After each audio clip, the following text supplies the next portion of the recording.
الحمد لله رب العالمين والصلاة والسلام على سيد المرسلين وعلى آله وأصحابه أجمعين. أما بعد، فقد قال الله تعالى في القرآن العظيم وفي الفرقان المجيد: فأعوذ بالله من الشيطان الرجيم، بسم الله الرحمن الرحيم.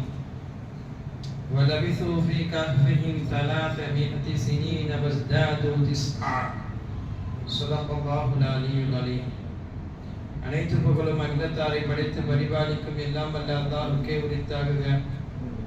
அவருடைய சாந்தியும் சமாதானமும் அண்ணல் பெருமானார் ஸல்லல்லாஹு அலைஹி வஸல்லம் அவர்களின் மீதும் அவர்களின் அடிச்சுவற்றை அயராது பின்பற்றி வந்த சத்திய சஹாபாக்கள், தாபீன்கள், முத்தகீன்கள், குறிப்பாக நம் அனைவர்களின் மீதும் என்றென்றும் நிரப்பமாக உண்டாகட்டுமாக.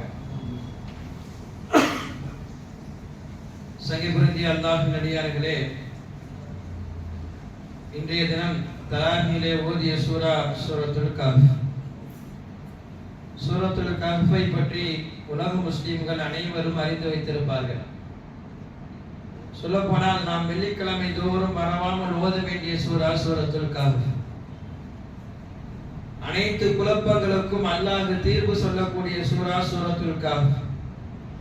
அந்த குழப்பங்களிலே ஆக உச்சக்கட்ட குழப்பமான தஜ்ஜாலுடைய குழப்பத்திற்கும் அல்லாஹ் முடிவு கட்டக்கூடிய சூரத்துல் கஹ்ஃப். இப்படி ஏராளமான சிறப்புகளை சூரத்துல் கஹ்ஃப் என்ற இந்த சூராவுக்கு உண்டு. இந்த சூராவில் அல்லாஹ் எதை பற்றி எல்லாம் சொல்கிறான், என்ன விஷயத்தை எல்லாம் அல்லாஹ் கோரிட்டு காட்டுகிறார். முதலில் 4 நிகழ்வுகளை பற்றி அல்லாஹ் இந்த சூராவில் முதலில் பேசுகிறார். ஒன்று, அஸ்ஹாபுல் கஹ்ஃப் என்று சொல்லக்கூடிய குகைவாசிகள். குகைவாசிகள் என்றால் யார்? அவர்களை குறித்து குர்ஆன் என்ன பேசுகிறது? இரண்டாவது, அல்லாஹ் 2 தோழர்களுக்கு செல்வ செழிப்பை கொடுத்தான்.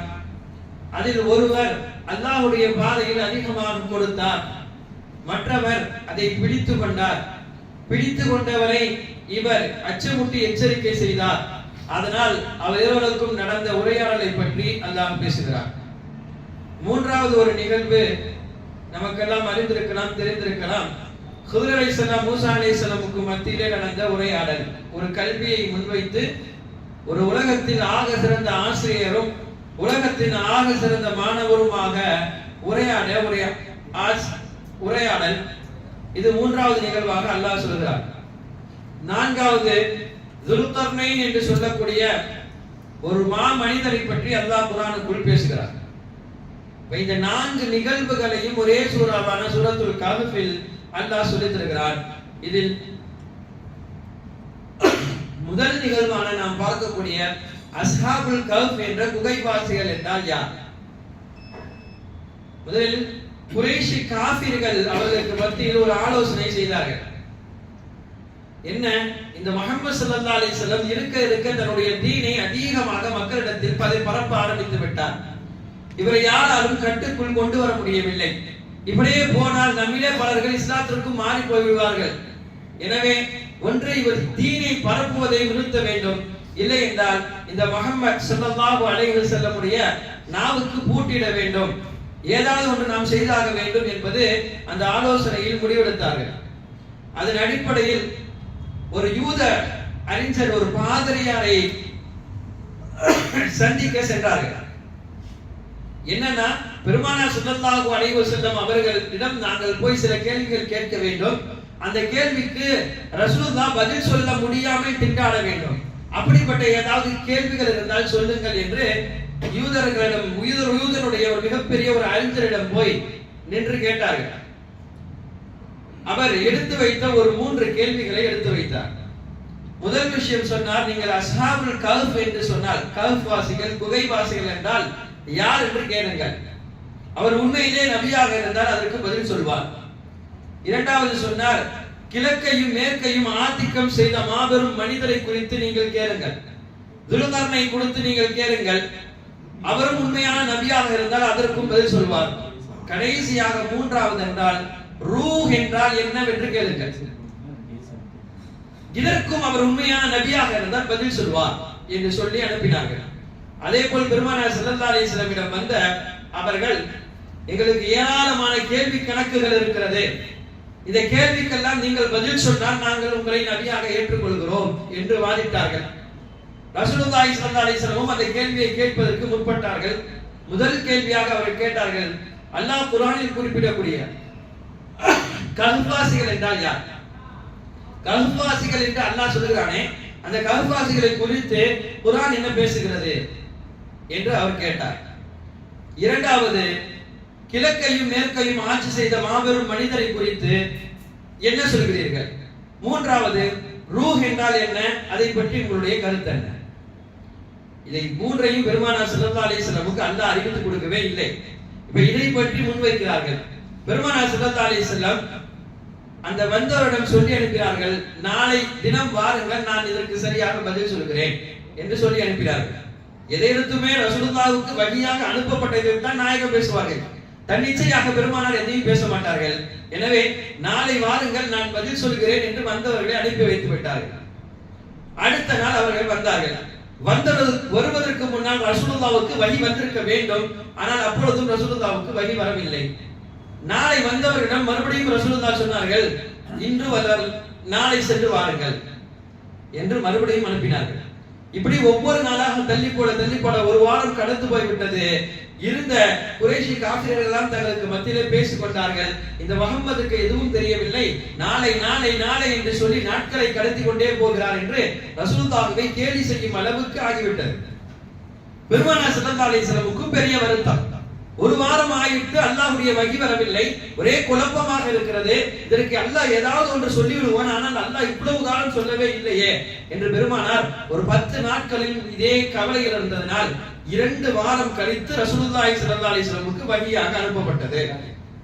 வஹியாக அனுப்பப்பட்டதுடைய முதல் வார்த்தை அல்லாஹ் என்ன சொல்கிறார் என்றால், வலா தகூலுன்ன லிஷைஇன் இன்னி ஃபாயிலுன் ذلك غدا. நபியே, நீங்கள் எதை சொன்னாலும் நாளை சொல்கிறேன் என்று யாரிடமும் சொல்ல வேண்டாம். நாளை சொல்கிறேன் என்று சொல்ல வேண்டாம். எப்படி சொல்லுங்கள்? இல்லா ஐயஷா அல்லாஹ், அல்லாஹ் நாடினால் நான் சொல்கிறேன் என்று சேர்த்து சொல்லுங்கள். அப்ப இவ்வளோ நேரம் வகி பிந்தியதனுடைய காரணி, அல்லாஹ் பேசாதனுடைய காரணம் என்னவென்றால், வந்தவரிடம் ரசூலுல்லாஹ் எப்படி அணுகியிருக்க வேண்டும்? இன்ஷா அல்லாஹ் நான் சொல்லுகிறேன், போய் வாருங்கள் என்று சொல்லியிருக்க வேண்டும். அப்படி சொல்லியிருந்தால் அடுத்த கணமே அவர்கள் சொல்வதற்கு முன்னாலே அல்லாஹ் வஹி கொடுத்திருப்பான். ஆனால் பெருமானார் ஸல்லல்லாஹு அலைஹி வஸல்லம் நாளைய தினம்க்குள் நமக்கு வஹி வந்துவிடும் என்பதை எண்ணி ஒரு மறதியாக இன்ஷா அல்லாஹ்வை சேர்க்காததினால் அல்லாஹ் 2 வாரம் பெருமானாருக்கு வஹியை அனுப்பாமல் அதற்கு பிறகு ரசூலுல்லாஹ்வுக்கு அல்லாஹ் பாடம் எடுக்கிறான். நீங்கள் எதை சொன்னாலும் நாளை செய்கிறேன் என்று சொல்ல வேண்டாம், இன்ஷா அல்லாஹ் சொல்லுங்கள் என்று நபிமார்களுக்கு அல்லாஹ் சொல்கிறான். வذ்குர் ரப்பக இதா நஸீத, நீங்கள் அல்லாஹ்வை நினைவு கூறுங்கள், மறந்துவிட்டால் அல்லாஹ்வை நினைவு கூறுங்கள் என்று சொல்கிறான். இந்த ஆயத்தில் அல்லாஹ் தெளிவாக ரசூலுல்லாஹி ஸல்லல்லாஹு அலைஹி வஸல்லமிடம் எப்படி அணுக வேண்டும் என்பதை சொல்லிவிட்டு அதற்கு பிறகுதான் தொடர்படியாக அந்த அஸ்ஹாபுல் கஹ்ஃப் வாசிகள் என்றால் யார், அதற்கு பிறகு துல்கர்னைன் என்றால் யார், ரூஹ் என்றால் என்ன என்பதை பற்றிலாம் தெளிவாக அல்லாஹ் பேசுகிறார். அதன் அடிப்படையில் முதல் கட்டமாக அஸ்ஹாபுல் கஹ்ஃப் குகைவாசிகள், இவர்கள் இளைஞர்கள். அந்த ஊரில் ஆரம்ப கட்ட அக்கிரமிக்க ஒரு அரசர் வாழ்ந்து வந்தார். அவர் சொல்வதை தெய்வமாக ஏற்றுக்கொள்ள வேண்டும், மக்கள் அதுக்கு பணிய வேண்டும் என்று மக்களை தன் கட்டுக்கோப்பில் அந்த அரசர் வைத்திருந்தார். சொற்பமான இந்த வாலிபர்கள் மட்டும் அதற்கு பணியவில்லை. இவர்கள் அல்லாஹ்வை முழுக்க நம்பி வாழ்ந்தவர்கள். அங்கு வாழ்வதற்குண்டான எந்த நிலையும் அவர்களுக்கு கிடைக்க பெறவில்லை. அடுத்தும் அங்கே வாழ வேண்டும் என்று நினைத்தால் இவர் சொல்வதை ஏற்றுதான் வாழ வேண்டும், இல்லை என்றால் அங்கிருந்து ஓட வேண்டும் என்ற கட்டத்தில் அவர்கள் உட்காக்கப்படும் பொழுதுதான் அங்கிருந்து கிளம்பினார்கள். இவர்களிடம் தப்பிப்பதற்காக வேண்டி இவரிடம் இருந்து விடுவித்து அல்லாஹ்வை எங்கு வணங்க முடியுமோ அங்கு போகலாம் என்று சொல்லி வெளிவந்தவர்களுக்குத்தான் ஒரு குகை தெரிந்தது. அந்த குகைக்குள் அவர்கள் சென்றார்கள். குகைக்குள் அவர்கள் சென்றதனுடைய பின்னணி என்ன?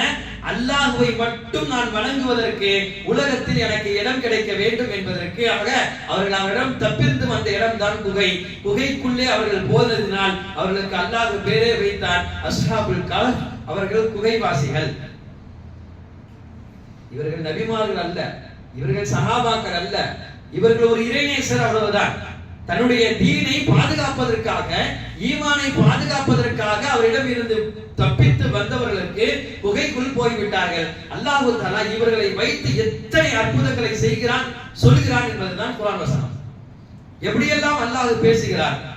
எடுத்த முதல் கட்டமாக அல்லாஹ் அவர்களை யாருக்கும் கொடுக்காத அற்புதங்களை எல்லாம் அவர்களுக்கு அல்லாஹ் கொடுத்தாங்க.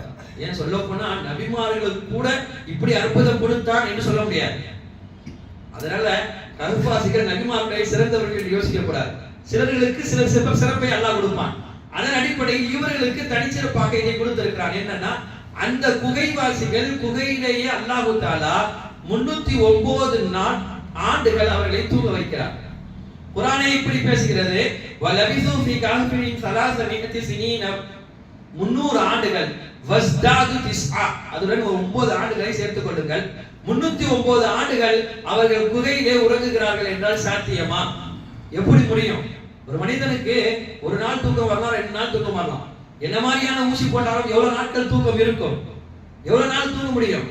ஆனால் அல்லாஹ் 309 ஆண்டுகள் அவர்களை தூங்க வைக்கிறான் என்று சொன்னால், அல்லாஹ் தான் நாடியதை எப்படி செய்கிறான், தனது அற்புதத்தை எப்படியெல்லாம் வெளிப்படுத்துகிறான் என்பதை விளங்க வேண்டும்.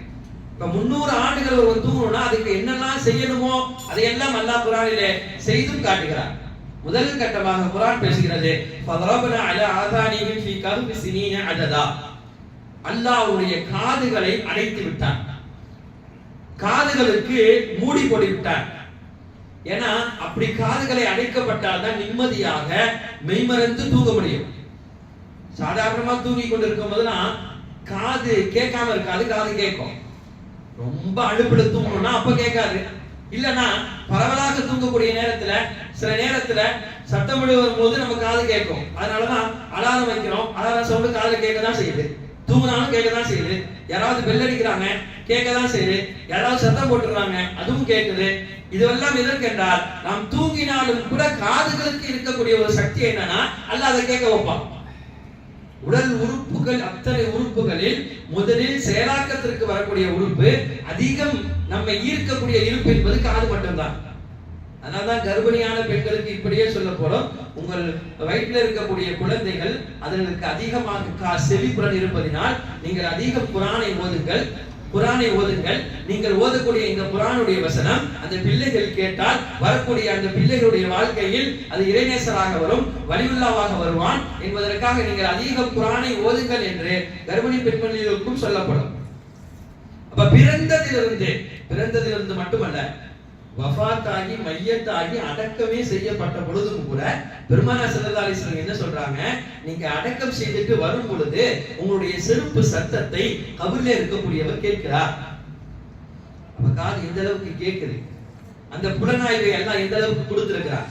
சரி, இப்ப அதற்கு சரி கட்ட வேண்டும் என்பதற்காகத்தான் அல்லாஹ் முதலில் என்ன செய்யறான், அவர்களுக்கு காது கேட்காதபடி அவருடைய காதுகளை அல்லாஹ் மூட வைக்கிறார். என்ன செய்தாலும் காது கேட்காத அளவுக்கு அல்லாஹ் தஆலா மெய்மறந்த ஒரு தூக்கத்தை அவர்களுக்கு கொடுக்கிறார். இரண்டாவது,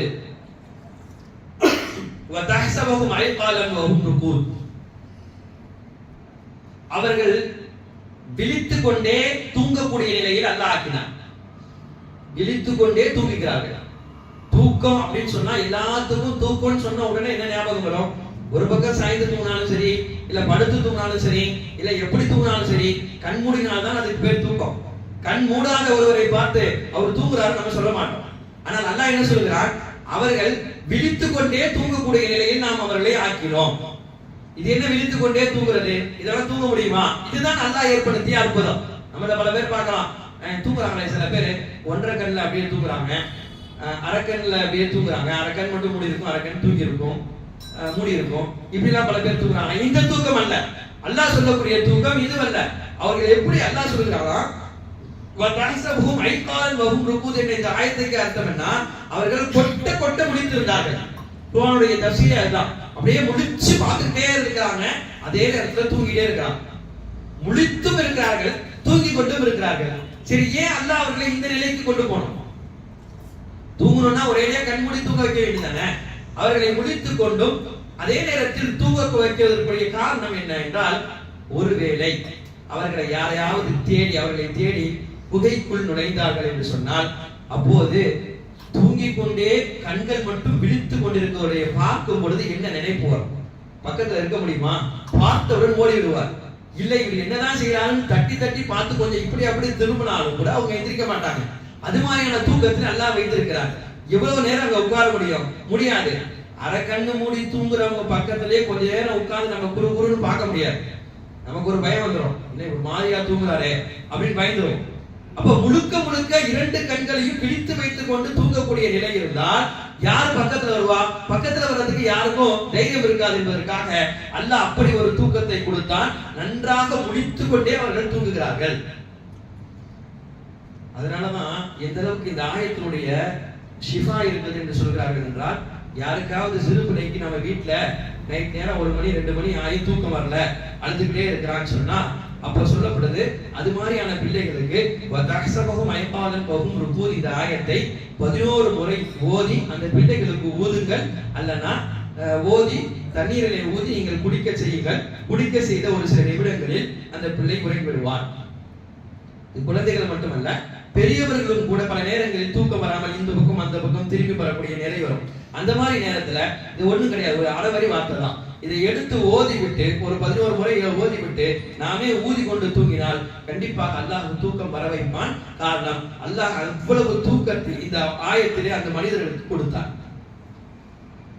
அடுத்து அல்லாஹ் பேசுகிறார், உன்னுகல்லிபுகும் ஸாத்தல் யமீனி வ ஸாத்தல் ஷிமால். எவ்வளவு அற்புதங்களை அந்த குகைவாசிகளுக்கு அல்லாஹ் கொடுக்குறாங்க. ஒரு தூக்கம் அசால்ட்டா சொல்லிடுவோம். ஆனா 300 ஆண்டுகள் அவர்கள் தூங்குறாங்கன்னா அவங்களுக்கு எந்த மாதிரியான ஏற்பாடுகள் எல்லாம் பண்ணா அவங்க தூங்க முடியும்? இல்லைன்னா தூங்க முடியுமா? அடுத்து அல்லாஹ் என்ன செய்தான்? அவர்களை வலப்பக்கமாக இலப்பக்கமாக கொஞ்சம் திருப்பி விட்டான். இது 2 காரணம். ஒண்ணு, வரக்கூடிய வெயில் அவங்க மேல படாம இருந்ததுனால திருப்பி விட்டான். ஏன்னா வெயில் பட்டுச்சு சொன்னா முழிப்பு வந்துடும், ரொம்ப களைப்பா தூங்க முடியாது, யாரோ எழுப்பி விட்ட மாதிரி ஆயிரும். அதனால அவர்கள் வெயில் படாமல் இருப்பதற்காக இங்கும் அங்கும் அல்லாஹ் அவர்களை மாற்றி விட்டான். ஒன்று. இரண்டாவது, எப்போதுமே ஒரு சில மணி நேரங்கள், இல்ல 1 நாள் 2 நாள், இல்ல 1 மாசம், இல்ல அதை கட்டா 1 வருஷம் ஒரே இடத்துல அப்படியே ஒரு பொருள் இருந்தா அந்த பொருள்ல அதை பூமியுடன் ஒட்டி இருக்கும் பொழுது சீக்கிரத்தில் கரையான் பிடிச்சு அந்த பொருளை அழித்து விடும். பொருளாக இருந்தாலும் மனிதனாக இருந்தாலும் எல்லாம் அப்படிதான். அடக்கம் பண்ணிட்டே வருங்க. எவ்வளவு நேரம் இருக்கிறான்? அடக்கனா உயிர் போயிட்டு நினைக்க வேணாம். நம்மளே ஒரு இடத்துல அப்படியே ஆடாம அசையாம 1 மாசம் படுக்கணும், என்ன உடல் அது தாங்காது. அப்போ 300 வருஷம் அதே இடத்துல அப்படியே படுத்தா அந்த மனுஷனே இருக்க மாட்டான். அதற்காக அல்லாஹ் என்ன செய்கிறான்? இங்கும் அங்கும் அவருடைய உடலை கொஞ்சம் மாற்றி அமைக்கிறான், அசைத்து விடுகிறான். அடுத்து அல்லாஹ் பேசுகிறான், வகல்புஹும் பாசிதும் திராஇஹி பில் வஸீர். அவருடைய காவலுக்காக அல்லாஹ் தஆலா அந்த குகையினுடைய வாசல்ல ஒரு நாயை உட்கார வைத்தான். அது 2 தன்னுடைய கைகளை விரித்து கால்களை விரித்து உட்கார்ந்திருந்தது என்பதும் குர்ஆனில் பதிவு. இப்படி அவருடைய உடலை அல்லாஹ் தஆலா தூங்கக்கூடியவர்களாக ஒரு பக்கம், இன்னொரு பக்கம் அவர்களை யாரும் அடையாளம் கண்டுகொள்ள முடியாத அளவுக்கு உண்டான ஆச்சரியம் இருந்த தூக்கமாக குகைவாசிகளுக்கு அல்லாஹ் தூக்கத்தை கொடுக்கிறான். இது நமக்கு கிடைக்கக்கூடிய மிகப்பெரிய படிப்பினை என்னன்னா, அல்லாஹ் 309 வருஷம் இப்படி தூங்க வைக்கிறான் ஒரு உயிரை, முழிச்சு கொண்டே இதெல்லாம் செய்யறான் அப்படின்னு சொன்னா, அப்போ வஃபாத்தானவங்களை எழுப்புவதும் வஃபாத்தான இறந்து போனவர்களை உயிர்ப்பிப்பதும் அல்லாஹ்வுக்கு கஷ்டமா என்று எழுதுகிறார்கள். இந்த முஃபஸீர்கள் இது கீழே விளக்கமாவே அல்லாஹ் எழுதுவது அதுதான். இப்போ உயிருடன் இருப்பவர்களையே அல்லாஹ் இவ்வளவு அல்லாஹ்வால் செய்ய முடியும்னா, ஒரு உயிரே போயிடுச்சு சொன்னா அதை திரும்ப எடுப்பது என்பது அல்லாஹ்வுக்கு சாதாரணம். ஒரு கட்டத்தை இப்ராஹிம் அலைஹிஸ்ஸலாம் இப்படியே கேட்டாங்க, யா அல்லாஹ், நீ உயிரை எடுத்துட்டு உயிர் கொடுக்கிறேன்னு சொல்ற, ஆனா அது எப்படி கொடுக்க முடியும், எப்படி கொடுக்கிற? இப்ராஹிம் அலைஹிஸ்ஸலாமுக்கு அல்லாஹ் கேட்டா குர்ஆனுடைய அர்த்தம், தஃசீர் அல்ல, அதனுடைய தர்ஜுமாவே இப்படிதான் கேக்குறான். அல்லாஹ் என்ன கேக்குறான்? நீ இப்ராஹிம் நீங்க நம்பலையான்னு கேக்குறான். இப்ராஹிம் சொன்னாங்க, யா அல்லாஹ் நான் நம்பாமலாம் இல்ல, நான் நம்புறேன். உறுதி வருவதற்காக ஒரு கண்ணால் பார்த்தா நல்லா இருக்கும், பல விஷயம் நடக்கும்ல, அந்த மாதிரி பார்த்தா நல்லா இருக்கும் என்பதற்காக கேட்கிறேன் என்று சொல்லும் பொழுது இப்ராஹிம் அலைஹிஸ்ஸலாமுக்கு அல்லாஹ் கட்டளையிட்டான், அப்படியா, அப்ப நீங்க ஒரு பறவை எடுத்து வந்து அந்த பறவையை நீங்கள் பழக்கப்படுத்துங்க, அதுக்கு அதை ட்ரெயின் பண்ணுங்க. நீங்க எங்க போய் விட்டாலும் அந்த பறவை மறுபடியும் உங்களை தேடி வரணும். அந்த மாதிரி அந்த பறவைக்கு நீங்க பழக்கப்படுத்துங்கன்னு சொன்னான். ஒரு சில நாட்கள் அது மாதிரியாக பழக்கப்படுத்தினார்கள் இப்ராஹிம் அலைஹிஸ்ஸலாம். எங்க போய் விட்டாலும் இப்ராஹிம் அலைஹிஸ்ஸலாம் நோக்கி அந்த பறவை வந்துடும். இப்ப அல்லாஹ் கட்டளை எடுக்கிறான், அந்த பறவையை 4 துண்டா விட்டுங்க, 4 துண்டா எடுத்துங்க, வெட்டி உங்களுக்கு தெரிஞ்ச தூரமான ஒரு மலைக்கு மேல் ஒவ்வொரு துண்டையும் வைங்க. தனித்தனியா 4 மலையில 4 துண்டு, வரவே முடியாத உங்களுக்கு தெரிஞ்ச தூரமான ஒரு மலையில வச்சிருங்க. ஒவ்வொரு மலைக்கு மத்தியில எவ்வளவு கேப் இருந்தாலும் பரவாயில்ல, வச்சுட்டு நீங்க எங்க இருக்கீங்களோ அந்த இடத்துக்கு வந்துருங்க. வந்துட்டாங்க. இப்ப என்ன செய்யணும்? இப்போ அல்லாஹ்வுடைய உத்தரவுப்படி அந்த பறவையை கூப்பிடுங்க. கூப்பிட்டார்கள். 4 திசைகளும் இருந்த ஒவ்வொரு பாகமாக இருந்த பறவை எல்லாம் ஒன்றாக சேர்ந்து இப்ராஹிம் அலைஹிஸ்ஸலாம் நோக்கி ஒரே பறவையாக வருகிறது. இப்ராஹிம் அலைஹிஸ்ஸலாம் அதை அப்படியே ஏற்றுக்கொண்டார்கள். அல்லாஹ்வுக்கு இறந்தவருடைய உயிரை மீட்டி எடுப்பதுதான் அல்லாஹ்வுக்கு அது பெருசு கிடையாது. சர்வசாதாரணமாக அல்லாஹ் செஞ்சிருவான். அதே போல்தான் இந்த ஆயத்தின் மூலமாக அதைத்தான் விளங்க சொல்கிறார்கள். என்றால் ஈமானுடைய கடைசி தரம் இதுதான். இறந்து விட்டவர்களை உயிர்ப்பிப்பது உண்மை என்பதை ஒரு முஸ்லிம் நம்பியாகணும். இதுல நம்புறதுல ஏதாவது ஒரு சின்ன சந்தேகம் வந்தால் அவர் முஸ்லிமா இருக்க முடியாது. முஸ்லிமாக இருக்கக்கூடிய வாய்ப்பு அல்லாஹ் கொடுக்க மாட்டான். இப்ப முஸ்லிமுடைய அடிப்படை கட்டம் என்னன்னா அதை நம்பியாகணும். சாதாரண ஒரு தூக்கத்திலே நம்ம பாக்குறோமே, எவ்வளவு விதவிதமா ஒரே ஒரு பாயில ஒரு 3 பேர் படுத்திருக்காங்க. விளங்குவதற்காக இந்த ஆயத்தினுடைய விளக்கத்திற்காக சொல்ல வருகிறேன். ஒரு பாயில 3 பேர், அவங்க கனவு தான் கண்டாங்க. ஆனா கனவுடைய தாற்பயமாக கனவுடைய உணர்வு பூர்வமாக அவருடைய உடலில் கனவு எவ்வளவு வேலை செய்யுது? கனவு தான், ஆனா கனவு உடலுக்குள்ள எவ்வளவு வேலை செய்யுது? ஒருவர் படுக்கிறாரு, தூக்கத்துல கனவு கண்டாரு, நிக்காஹ் ஆற மாதிரி கனவு கண்டாரு. எல்லாரும் வந்துட்டாங்க அவருடைய நிக்காஹ்ல, உட்கார்ந்தாச்சு. ஹஜ்ரத் நிக்காஹ் குதுபாலாம் படிச்சுட்டு இப்ப கபில்துன்னு சொல்ல போறாரு. அந்த மாப்பிள்ளையும் கபில்து நிக்காஹ் ஓதுறாரு. ஓதி முடிச்சுட்டு அதுக்கு பிறகு துவா முடிஞ்சுச்சு. இப்ப எச்சி முசாவா செய்ய போறாரு. ஹஜ்ரத் முசாவா செய்யறாரு. இப்ப இங்க நிக்கணும். அடுத்த ஒருவர், அவருக்கு ஒரு கனவு வருது. அவரு கனவுல என்ன காண்கிறாருன்னா, ஒரு பெரிய சிங்கம் அவரை துரத்துது. இப்ப அவர் ஓடுறாரு. இப்ப திரும்ப திரும்ப திரும்ப அவரை துரத்தி வருது. திரும்பி பார்த்துட்டு ஓடிக்கிட்டே இருக்கிறார். ஒரு கட்டத்துல போய் நின்றுறாரு. சிங்கம் பார்த்தா எங்க போச்சு தெரியல, மாறி போயிடுச்சு. இப்போ கொஞ்சம் மேல்மூச்சு வாங்கி நின்றுட்ட உடனே அதுக்கு பிறகு பொறுமையா போலாம் அப்படின்னு நினைச்சு இப்படி திரும்பி பார்த்தவுடன் சிங்கம் நிற்குது. இப்போ அந்த சிங்கம் இவரை நோக்கி பாயுது. இவ்வளவுதான் இவருடைய கனவு நின்றுச்சு.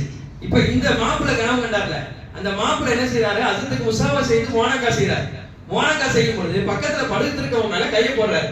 அவன் நினைச்சா சிங்கம் வந்துருச்சு அப்படின்னு சொல்லி, சிங்கம் வந்துருச்சு தன் மேல படுக்குது, தன் மேல தன்னை கொலை செய்வது அப்படின்னு சொல்லி அவர் போட்ட கையை ஒரேடியா தட்டி விட்டு 2 பேரும் தலபரப்பி எழுந்திருக்கிறாங்க. எழுந்திருச்சா கேட்கப்படுது, என்ன ஆச்சு உனக்கு, என்ன ஆச்சு? எழுந்திருக்கக்கூடிய மாப்பிள்ளை எப்படி எழுந்திருக்காருன்னா சந்தோஷமா சிரிச்சுக்கிட்டே ஹாப்பியா அப்படியே எழுந்திருக்கிறாரு. ஆனா பக்கத்துல இருக்கக்கூடிய இவரு அடிச்சு குடிச்சு வேர்த்து போய் என்னமோ சிங்க துரத்தி தன்னுடைய கொலை செஞ்சுட்டோமா ஏச்சு அப்படியே நிக்கிற அவரை பாக்குறாரு. உனக்கு என்ன ஆச்சு? எனக்கு நிக்கா ஆச்சுப்பா. உனக்கு என்ன ஆச்சு? எனக்கு கொஞ்ச நேரத்துல என்ன சாகடிச்சிருப்பா, சிங்கம் வந்துருச்சு. அப்ப ஒரே நிலை தான் 2 பேத்துக்கும். 3 பேர் படுத்திருக்காங்க. இன்னொருவர் அவரை எழுப்புறாங்க, அவர் எந்திரிக்கவே இல்லை, வஃபாத் ஆயிட்டார். ஒரு விலங்குறதுக்கான்னு சொல்றேன். ஒரே பாயில் படுத்திருக்கக்கூடிய 3 பேரை அல்லாஹ் நினைத்தால் ஒரு சின்ன கனவின் மூலம் அந்த உடலுடைய மாற்றத்தை எப்படியெல்லாம் கொண்டு வரான். அப்ப இறந்தவர்களை உயிர்ப்பிப்பது அல்லாஹ்வுக்கு என்ன பெரிய விஷயமா? ஒன்றுமே கிடையாது. அல்லாஹ் அதை செய்வான் என்பதை நம்புவவர்கள் மட்டும்தான் இந்த மண்ணில் முஸ்லீமாக வாழ முடியும். கடைசியாக அந்த மனிதர்கள் 309 வருடங்களுக்கு பிறகு விழிக்கிறார்கள். விழித்து பார்த்தால் எப்படி இருக்கணும்? அவங்க 1 வருஷத்துல முடி வளர்ந்தாலே எவ்வளவு வளர்ந்துரும், 1 மாசத்துல வளர்ந்தா எவ்வளவு வந்துரும், நகை ஒரு வாரம் வெட்டலன்னா எவ்வளவு வளர்ந்துரும். ஆனால் எந்த பகுதிகளும் வளரவில்லை, அப்படியேதான் இருக்கு. நகை வளரல, முடி வளரல. அவங்க எப்படி தூங்குனாங்களோ அப்படிதான் இருந்தாங்க. அதனாலதான் அவங்களுக்கு மத்தியில என்ன பேசினாங்கன்றது அல்லாஹ் சொல்றான். நம்ம என்ன ஒரு நாள் தூங்கி இருப்போமா? ஒரு 1/2 நாள் தூங்கி இருப்போமா? தூங்குறது 300 வருஷம் அவ்வளவுதானே தூங்கி இருப்போம். சரி நம்ம போலாம். வெளியில நம்ம ஒரு ஆளை அனுப்பி ரொம்ப பசிக்குது, ஏதாச்சும் வாங்கிட்டு வரலான்னு சொல்லி அப்போது அவங்கள்ட்ட இருந்த அந்த வெள்ளி நாணயத்தை கொடுத்து அனுப்புகிறார்கள். அதையும் அல்லாஹ் குர்ஆனில் பதிவு செய்கிறான். ஒருவர் நகரத்துக்கு போய் அந்த வெள்ளி நாணயத்தை போய் வாங்கலான்னு போறார். போகும்போது என்ன ஆகுதுன்னா, இப்ப சொல்லி அனுப்பிச்சாங்க என்னன்னா, நீங்க கவனமா போங்க, இதை யாரும் உங்களை அறிஞ்சிட வேணாம், உங்களுக்கு தெரிஞ்சிட வேணாம், பார்த்து போயிட்டு பார்த்துவாங்கன்னு சொல்லி அனுப்புறாங்க. இப்ப அவர் போறார். போய் நாணயத்தை கொடுக்கும் பொழுதே கண்டுபிடிச்சிடலாம். ஏன்னா இந்த நாணயம் இப்ப இல்ல, எந்த காலத்திலேயே காலாவதி ஆயிடுச்சு. இப்ப இவரை தூக்கிட்டு வரணும், யார் இவரு? சந்தேகம் வந்துருச்சு. முதல்ல இவரை போய் அரசர்கிட்ட கொடுக்கப்பட்டது. அரசர் அவரை குறித்து கேள்வி கேட்கும் பொழுது அவர் எல்லா உண்மையும் ஒத்துக்கிறார். அப்ப இந்த குகைவாசிகள் எங்க இருக்கிறாங்க காட்டுங்கன்னு சொல்லும் பொழுது அவங்களை காட்டுறதுக்கு வரும் பொழுது அவர்கள் ஒரு கட்டத்தில் உண்மையிலே வஃபாத்தாயிட்டார்கள் என்பதும் இருக்கிறது. இன்னொரு புறத்தில் அவர்களை மறுபடியும் அல்லாஹ் அந்த தூக்கத்துக்கு கொண்டு போயிட்டார் என்பதும் பதிவு செய்யப்பட்டிருக்கிறது. அதற்கு பிறகு அந்த குகைவாசிகளுடைய இடத்திலே அல்லாஹ் அதை பள்ளியாக எழுப்பினான். அந்த மக்கள் அதை கட்டிடமாக பள்ளியாக எழுப்பி அங்கு தொழுகை நடந்தது என்பது உட்பட வரலாறு பதிவு செய்யப்பட்டிருக்கிறது. எனவே இந்த சம்பவத்திலிருந்து அல்லாஹ் கொடுக்கக்கூடிய மிகப்பெரிய படிப்பினை என்பது அல்லாஹ்வை முழுமையாக நம்ப வேண்டும் ஒன்று. இரண்டாவது, நாம் செய்யக்கூடிய எந்த காரியமாக இருந்தாலும் அதற்கு முதலில் அதை ஆரம்பிக்கும் பொழுது இன்ஷா அல்லாஹ் நான் நாளை வருகிறேன், இன்ஷா அல்லாஹ் நம்ம செஞ்சுக்கலாம் என்ற வார்த்தையுடன் ஒரு காரியம் தொடங்கப்பட்டால் அந்த காரியம் பரிபூர்ணமாக நிரம்பும். இல்லை அதை சொல்ல மறந்து விட்டோம் என்றால் ஞாபகம் வந்த பிறகாவதான் சொல்ல வேண்டும். இல்ல ஒரேடியாக சொல்லாமலே இருமாப்புடன் சில நேரங்களில் இருந்து விட்டால் கடைசி வரையும் அந்த காரியத்தை அல்லாஹ் கைகூடாமலே ஆக்கி விடுவான். இது நபிமார்களுக்கே இந்த நிலையை ஆக்கி இருக்கிறான் என்றால் நமக்கு அல்லாஹ் ஆக்க மாட்டான் என்பதற்கு என்ன நிச்சயம்? எனவே இது போன்ற விஷயங்கள் எல்லாம் நாம் கடைபிடித்து வல்ல அல்லாஹ் தஆலா எப்படி அந்த அஸ்ஹாபுல் கஹஃப் குகைவாசிகளை இறைநேசர்களாக அல்லாஹ் ஆக்கி குர்ஆனுக்குள்ளே அவருடைய வரலாறை குறிப்பிட்டானோ அதுபோல நாம் செய்யக்கூடிய அமல்களின் மூலமாக அல்லாஹ் நம் அனைவரையும் பொருந்திக் கொள்வானாக. வாஹிர் தவானா அல்ஹம்துலில்லாஹி ரப்பில் ஆலமீன்.